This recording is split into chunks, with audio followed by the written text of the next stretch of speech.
How's it going? This is Old Snapper here. I got a little news story for y'all. This one is kind of frustrating to me. I'm going to be honest. I would like to hear what y'all's opinions are. You're going to want to hear this news story. It's absolutely mind blowing, and I cannot believe that it's gone this way. The title is Appeal of Warner Nuclear Verdict Will Be Heard by Texas Supreme Court.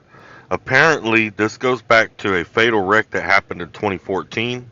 The decision or the lawsuit judgment was given in 2018. The judgment started out at around 90 million, and now with interest and everything, it's a little up over $100 million. All right. Here's what happened. It happened out near Odessa, Texas, and it was during the winter, just after Christmas. There was black ice on the road, freezing rain, pretty bad weather conditions. The Warner driver was traveling one way. It doesn't say which direction. A family, I guess a boyfriend, girlfriend, and three kids, or maybe a husband, wife, it doesn't say.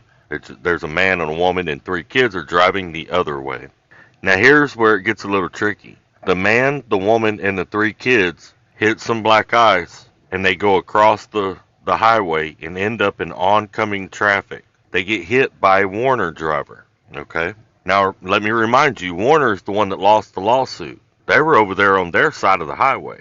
Let me get down here. And here's what the court used as the reason Warner was liable for it. Under the circumstances, the risk was very high that a newly trained 18-wheeler driver who was not trained to drive in winter weather would cause serious death or injury if confronted with a traffic scenario requiring quick reactions while traveling at approximately 50 miles per hour on a Texas highway with black ice, freezing rain, and freezing temperatures during a National Weather Service winter storm warning, particularly when the driver, one, did not have information from Warner regarding the conditions of his anticipated or known route, access to readily acquired devices that facilitate the direction of conditions giving rise to black ice, like a CB radio. And another thing they said was he was considered a student driver with the second lowest possible evaluation score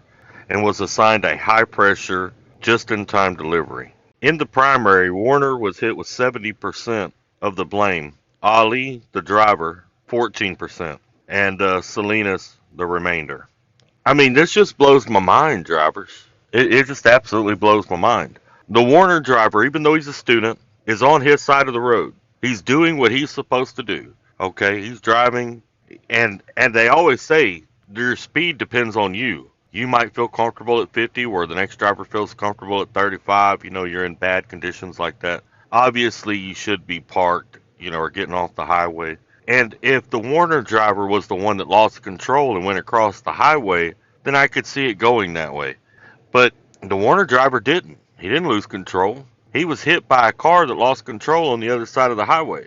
And then Warner loses the judgment and then loses it for $90 million, which now has accumulated to over $100 million. What kind of world are we living in? This is just my opinion, drivers. I don't think Warner's responsible at all. And here's the crazy part. It even says in the story that neither side disputes how the accident happened. It's not like either insurance company is saying, no, something different happened. No, they agree that that's what happened. This is almost as bad as McDonald's getting sued over hot coffee. I don't know if any of y'all remember that. But this sets a bad precedent within the trucking industry. I mean, this is craziness. And then such a large amount.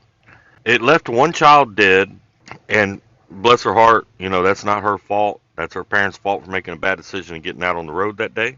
It left one child a quadriplegic, bless her heart as well.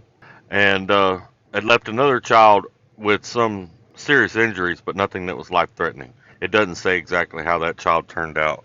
And both the parents were okay. But I just don't understand this. I don't. Is it just me? Am I looking at this wrong? I don't understand how the truck's even at fault. Now I don't even want to get on the highway during the wintertime. I'm just going to park my truck. I'm not getting on the highway.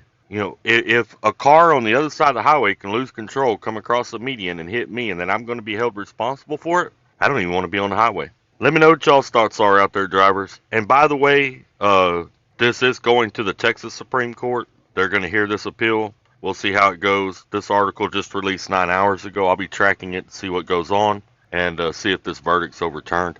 To be honest with you, I think it should be. I think it's absolutely insane, and whoever originally gave the verdict needs to be fired. Y'all take care, stay safe, and keep trucking.